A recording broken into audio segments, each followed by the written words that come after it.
L'Afrique d'une seule voix. Dans quelques instants, parlons pognon. Avec Patrice Nziassé Pognon. Vous écoutez l'Afrique d'une seule voix. L'Afrique d'une seule voix. Auditeurs et auditrices de l'Afrique d'une seule voix, bonjour. Il est temps maintenant pour nous de parler pognon. Générique. Dans la vie, soit on consomme, soit on bâtit. Est-ce qu'il y a des gens qui étaient là l'année dernière? Bonjour chers auditeurs et auditrices. J'ai attendu que l'événement se fasse, que Philippe Simo termine sa promo et déroule ses 2 jours de show au prestigieux palais des congrès pour vous donner mon avis et mon retour sur ce Back to Africa. On en parle tout de suite. Vous êtes bien sur les ondes de l'Afrique d'une seule voix. Mon nom est Patrice Nziassé Pognon et je vous présente l'unique émission africaine du web et de la radio qui vous parle économie et géostratégie sous le prisme du climat des affaires, business et entrepreneuriat dans le milieu des affaires, avec ceux qui entreprennent et ceux qui nous gouvernent. En gros, nous parlons diplomatie économique africaine, nous parlons pognon. Pour soutenir la chaîne, je vous demanderai de liker l'épisode, de vous abonner si ce n'est pas déjà fait et de laisser un petit commentaire. Cette simple contribution va me permettre d'exister et de pouvoir continuer à vous partager mes analyses ou celles de médias ayant déjà fait le travail mais dont l'écho sur ma chaîne permettra de mieux vous faire passer le message. Et oui, Parlons Pognon revient après 3 mois d'interruption. Entre la période des vacances et les multiples coups d'État, une actualité très forte en Afrique et dans la diaspora qui m'ont amené à mieux scinder mon émission.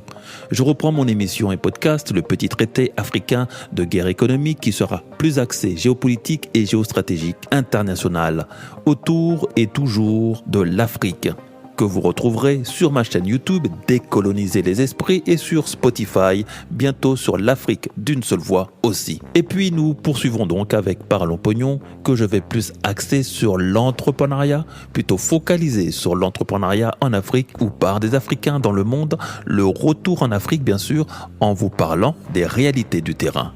Revenir à l'essentiel. Je ne suis pas dans des émissions de recettes miracles pour réussir sur le continent, mais plutôt dans votre manière de faire et de penser pour avoir du résultat. Et c'est donc dans cet esprit que je me vois aller à la 3e édition du Back to Africa de Investir au pays, pour ne pas dire Philippe Simo. Ce dernier week-end de septembre pour vraiment en comprendre l'objectif. Déjà, si c'est la 3e édition du Back to Africa, Philippe nous dévoile qu'en fait, c'est plutôt la 5e, puisqu'il aurait commencé la toute première avec 30 personnes comme public, puis les 2 sessions suivantes avec 300 personnes, et en 2022, 1300 à Versailles. Et cette année, l'on serait à 3000. L'on ne peut donc que saluer cette progression fulgurante, mais qui n'est aussi pas le fruit du hasard. Paradoxalement, de ces 5 sessions, nous n'avons que très peu d'images officielles fournies par la production, même après 1 an ou 2 ans, voire 3 ans. Rien ne filtre.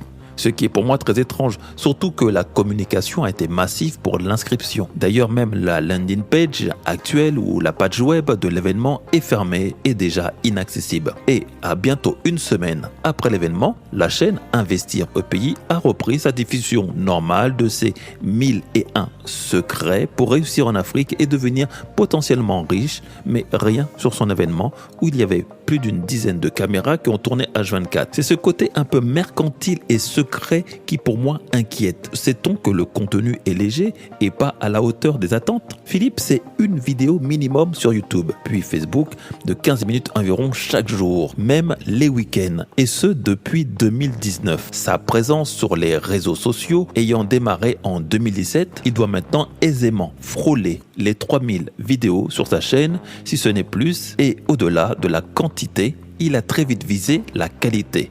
Donc toujours un son excellent et une image propre et bien léchée, sa marque de fabrique. Aussi, il était prévisible qu'avec ce niveau de notoriété atteint, 800 000 abonnés sur YouTube et plus de 1 million sur Facebook, parler de Philippe Simo en bien ou en mal peut attirer toutes les foudres.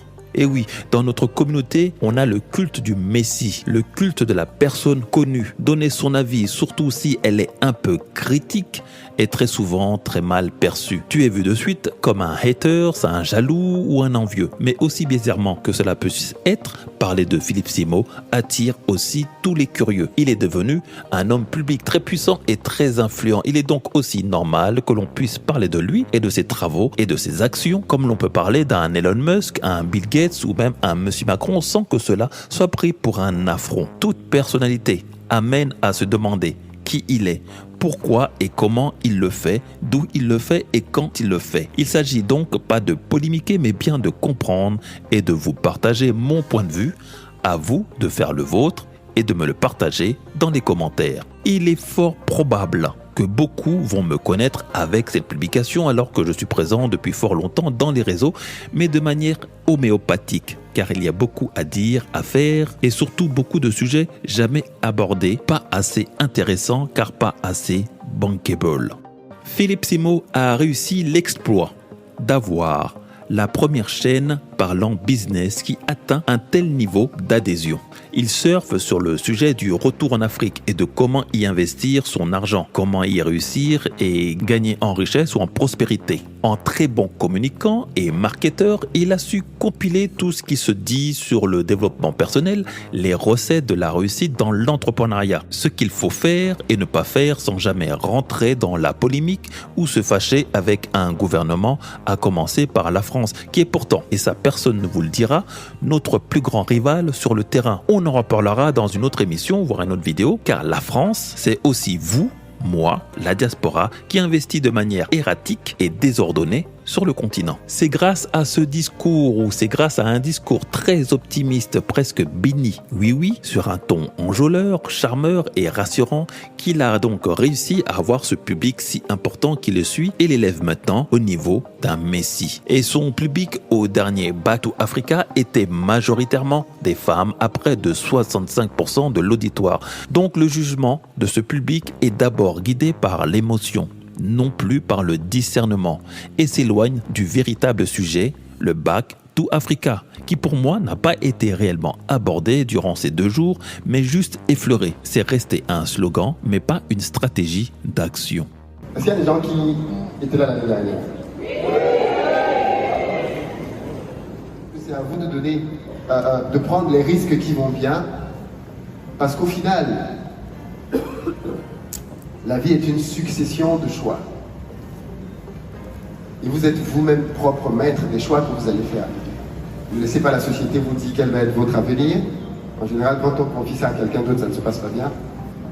Ne laissez pas votre famille vous définir quelles sont les limites que vous pouvez faire. Parce que j'ai fini par comprendre aussi que dans la vie de manière générale, les gens qui réussissent vont toujours là où on ne les attendait pas. Tant que vous serez là où les gens vous attendent dans votre vie, vous allez avoir soit des résultats moyens, soit médiocres. Mais prenez toutes les personnes que vous connaissez, et peu importe leur secteur, quand elles parviennent à une réussite, c'est parce qu'elles sont allées là où on ne les attendait pas, systématiquement. Je souhaite donc que cet élément vous pousse à aller là où on ne vous attend pas. Là où personne dans votre famille n'a jamais fait, parce qu'on entend souvent ça. Oui, mais moi, personne n'a jamais fait. Quand vous amenez une idée, mais tu as déjà vu qui faire ça. Justement, c'était pour moi cette idée. C'est pour ça que les autres ne l'ont pas fait. Et l'ennemi que nous avons dans la diaspora par rapport à tous nos projets de réussite, c'est le confort. C'est le confort. Le confort, c'est l'ennemi du succès. Parce que quand on commence à être dans une zone à peu près confortable, on pense qu'on a ce qu'il faut et qu'on ne doit plus prendre de risques. Mais je terminerai en vous rappelant quand même que dans la vie, soit on consomme, soit on bâtit. Avoir choisi comme nom d'événement Back to Africa plutôt que investir au pays, qui m'aurait paru plus juste, plus judicieux, plus logique et lourd de sens. Car Back to Africa est l'hymne du panafricanisme garvéiste, annoncé il y a 100 ans plus tôt. Back to Africa est un programme de retour en Afrique initié donc par Marcus Garvey, apparu aux États-Unis à la fin du 19e siècle, également appelé le sionisme noir, Black Zionisme, par ses partisans les plus extrêmes. Cela consistait à encourager les Noirs américains d'origine africaine à retourner dans la patrie africaine de leurs ancêtres. Le mouvement a notamment inspiré des idéologies comme la Nation of Islam ou le Rastafari et a joui d'une très grande popularité parmi les populations afro-américaines. Nous en reparlerons. Aussi, dire Back to Africa, ce n'est pas sans rappeler le panafricanisme qui était complètement absent durant ces 2 jours. La force des slogans, c'est comme dire We are the world et tu penses immédiatement à Michael Jackson et son hymne pour une solidarité vers l'Afrique. Quand tu dis Think Different, tu penses à Apple ou Just Do It, Nike. Back to Africa, c'est le panafricanisme. Du coup, le succès relatif de son événement vient de là. Car nous, les populations africaines et afro-descendantes, sont en quête de retour et de savoir comment l'on peut revenir sur le continent. Or, il s'agit de 2 jours de bavardage autour d'entrepreneurs ayant déjà très bien réussi sur le continent, sans nous donner une vraie stratégie de retour. Pas de plan collectif à mettre en place, pas d'échange et pas d'objectif d'organisation. N'ont pas été évoquées les réalités du terrain et les difficultés qu'on y rencontre réellement. Moi qui y étais et qui retourne souvent, l'on pourrait parler des populations parfois hostiles au changement, les administrations lente et récalcitrante avec la diaspora. L'on pourrait parler de ceux qui occupent le marché avant nous, les Français, les Chinois, les Indiens ou les Libanais, et qui ne sont pas prêts de nous laisser la place pour que nous nous développions ou nous enrichissions. L'on pouvait ensuite développer sur les problèmes de circulation de monnaie et rebondir sur les formidables opportunités que nous offre la guerre de l'Occident contre le Mali, le Niger ou le Burkina Faso, car ce qui va être détruit par la France à son départ, comme pour l'opération Persil de la Guinée de Sékou Touré, devra être reconstruit et nous avons maintenant la compétence pour le faire. Voilà un beau programme de Back to Africa, une Afrique pragmatique qui s'organise. Ce que l'on doit donc retenir, l'initiative de Philippe Simo est louable, mais attention où il met les pieds. Back to Africa est un slogan militant panafricaniste et non juste un cri comme ça lancé en l'air. L'on salue le cadre prestigieux qui a été choisi, mais le style de contenu ou plutôt la formule du show reste le même que les années précédentes. Des gens riches qui motivent une population d'entrepreneurs, rêveurs, mais sans fixer de trajectoire claire. Toutes les masterclass étaient payantes, en plus d'un billet d'accès qui n'était pas donné. Le ticket entrée de gamme étant à un demi-million de nos francs CFA, jusqu'à presque 2 millions avec toutes les options. Je vous laisse faire la conversion. Le prix ne m'affole pas si le contenu était à la hauteur. Or, je suis resté sur ma faim, la sensation de n'avoir rien appris que ce que je savais déjà, la part de rêve et motivation, ayant pris le pas sur la réalité, sur les réalités et la volonté de construire quelque chose ensemble. Back to Africa doit être l'équivalent de l'alia des peuples juifs, un terme qui désigne l'acte d'immigration en Terre Sainte, Israël, mais qui suit tout un programme administratif et politique. C'est encadré et super bien organisé. L'Inde aussi, devenue depuis cette année le pays le plus peuplé et qui est dans les 5 premières puissances mondiales, qui a aussi un programme de retour massif de ses ressortissants indiens d'origine ou descendants. Entre 2011 et 2015, c'est plus de 300 000 professionnels qui sont revenus et l'on en voit maintenant l'impact économique. Donc ne faisons pas de l'hymne Back to Africa un slogan vide de sens, un piège à mouche constitué d'eau et d'un peu de sucre, juste pour se faire plein d'argent, car notre communauté est aussi très versatile et les Français en payent les pots cassés. Quand ma communauté se sent flouée, elle devient juste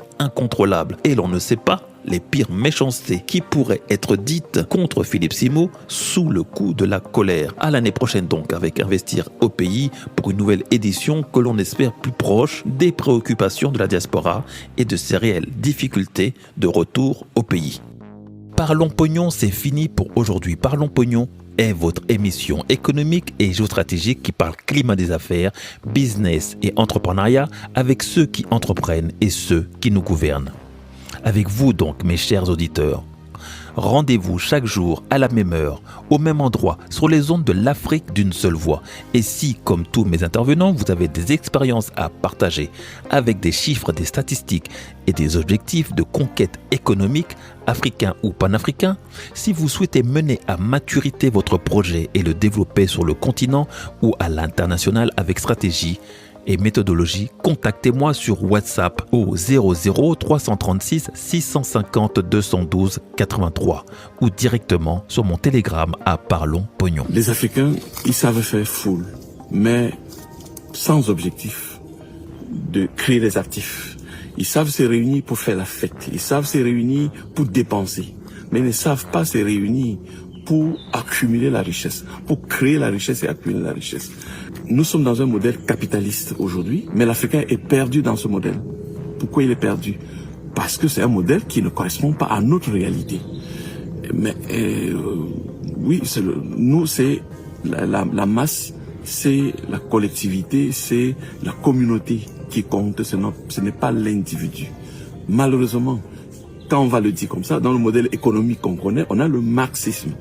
Mais le marxisme, c'est bien pour les Européens, c'est bien pour l'Europe, mais pas pour l'Afrique. Parce que Karl Marx parlait d'une société déjà industrialisée.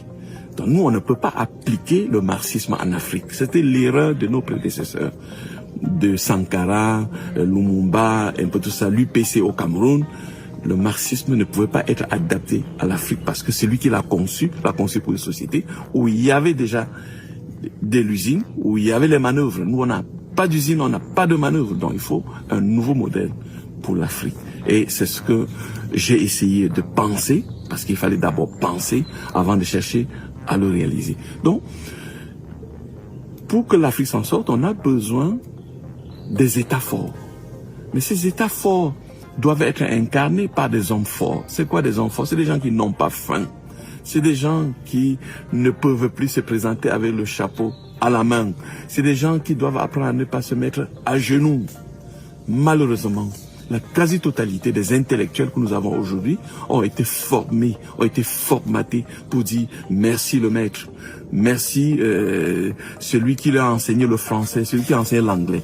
Et ces hommes de demain doivent être des hommes exceptionnels. Comme disait William Dubois, la communauté noire ne peut pas s'en sortir avec des hommes normaux. Ça ne peut pas aller. Des hommes normaux vont suivre la règle de la société telle que le maître a définie. Il faut des rebelles. Il faut des gens qui soient extraordinaires. Et ces gens extraordinaires, nous cherchons de les faire émerger à travers cette initiative de l'Institut d'études géostratégiques. Le calendrier est là, les choses avancent, on réindustrialise et on attire. Vous écoutez l'Afrique d'une seule voix.